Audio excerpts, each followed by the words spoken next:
नमस्कार श्रोताओं, ये आकाशवाणी देहरादून है।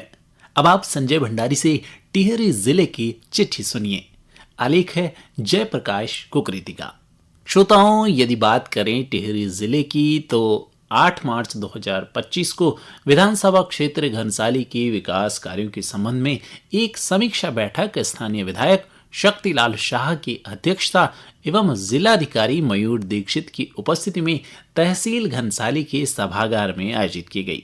इस अवसर पर विधायक ने कहा कि सभी विभाग अगले 3-4 दिन में अपने क्षेत्रों का दौरा करें और स्वयं अपनी योजनाओं की समीक्षा करें।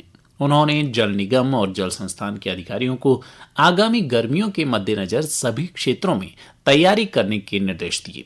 बैठक में जिलाधिकारी ने सभी विभागीय अधिकारियों से कहा कि घनसाली आपदा की दृष्टि से बेहद संवेदनशील क्षेत्र है, इसलिए कोई भी योजना इस बात को ध्यान में रखकर ही बनाई जाए। 7 मार्च को महिला सशक्तिकरण एवं बाल विकास विभाग की ओर से मिशन शक्ति बेटी बचाओ बेटी पढ़ाओ योजना के 10 वर्ष पूरे होने के अवसर पर एक विशेष जन जागरूकता रैली का आयोजन किया गया, जिसमें जिला कार्यक्रम अधिकारी संजय गौरव द्वारा विकास भवन नई टिहरी में स्कूटी रैली को हरी झंडी दिखाकर रवाना किया गया।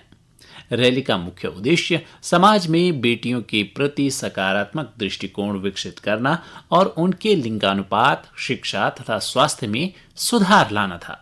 टिहरी क्षेत्रांतर्गत मुनि की रेती स्थित गंगा रिजॉर्ट में 7 दिवसीय अंतर्राष्ट्रीय योग महोत्सव का शुभारंभ 3 मार्च को प्रदेश के तकनीकी शिक्षा मंत्री सुबोध उनियाल एवं स्वामी चिदानंद सरस्वती महाराज द्वारा द्वीप प्रज्वलित कर किया गया।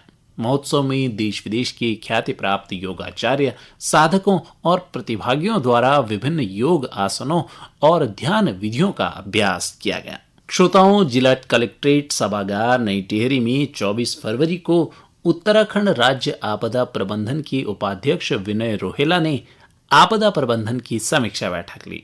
उन्होंने संबंधित विभागों से आपदा राहत इंतजामों को लेकर विस्तार से चर्चा करते हुए पिछले वर्ष आपदा के दौरान आपदा राहत कार्यों में रह गई खामियों में सुधार लाने पर जोर देने को कहा। बैठक की समीक्षा के दौरान उन्होंने सभी अधिकारियों को निर्देश दिए कि किसी भी स्तर पर कार्य लंबित न रहे। आपदा जैसी घटनाओं के राहत कार्यों में जनप्रतिनिधि का सहयोग लेकर कार्य करें। इससे कार्य करने में सुविधा व पारदर्शिता बनी रहती है। उन्होंने कहा कि किसी भी शिकायत पर पत्र व्यवहार करना ही समाधान मात्र नहीं है, अपितु जमीनी स्तर पर भी समस्या का समाधान होना चाहिए। 25 फरवरी को जिलाधिकारी के निर्देश पर अपर जिलाधिकारी ने जनपद के विकासखंड जाखणीधार क्षेत्र में बनाए जाने वाले 50 बेड के आयुर्वेदिक अस्पताल हेतु कोटी खास में सरकारी भूमि का निरीक्षण किया।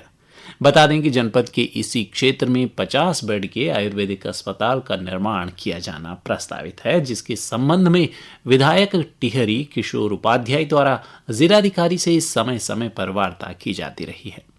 50 बेड के अस्पताल के लिए 20 नाली सरकारी भूमि उपलब्ध है तथा शेष 10 नाली भूमि की व्यवस्था हो चुकी है, जिसका निरीक्षण अपर जिलाधिकारी द्वारा किया गया है। 20 फरवरी 2025 को मुख्य विकास अधिकारी डॉक्टर अभिषेक त्रिपाठी ने बताया कि पीएम आवास के तहत क्यूआर कोड बोर्ड बनाए जाने की पहल की जा रही है, ताकि प्रत्येक पीएम आवास की जानकारी एक क्लिक पर उपलब्ध हो सके। उन्होंने ग्रामीणों को जंगली जानवरों से कृषि उद्यानीकरण के बचाव हेतु खेती के किनारे बैम्बू फेंसिंग करवाने की बात कही। पीएम विश्वकर्मा योजना के प्रभावी क्रियान्वयन एवं मॉनिटरिंग संबंधी बैठक जिलाधिकारी की अध्यक्षता में जिला सभागार में संपन्न हुई। बता दें कि भारत सरकार द्वारा 18 ट्रेड हेतु पीएम विश्वकर्मा योजना लागू की गई है, जो उत्तराखंड राज्य में भी संचालित है।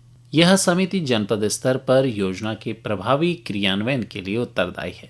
इस योजना की समीक्षा प्रधानमंत्री द्वारा सतत रूप से की जा रही है। और श्रोताओं, जिले की चिट्ठी का ये कार्यक्रम आज यहीं समाप्त होता है। अगले अंक में आपसे फिर मुलाकात होगी। तब तक के लिए हमें दीजिए इजाजत। नमस्कार।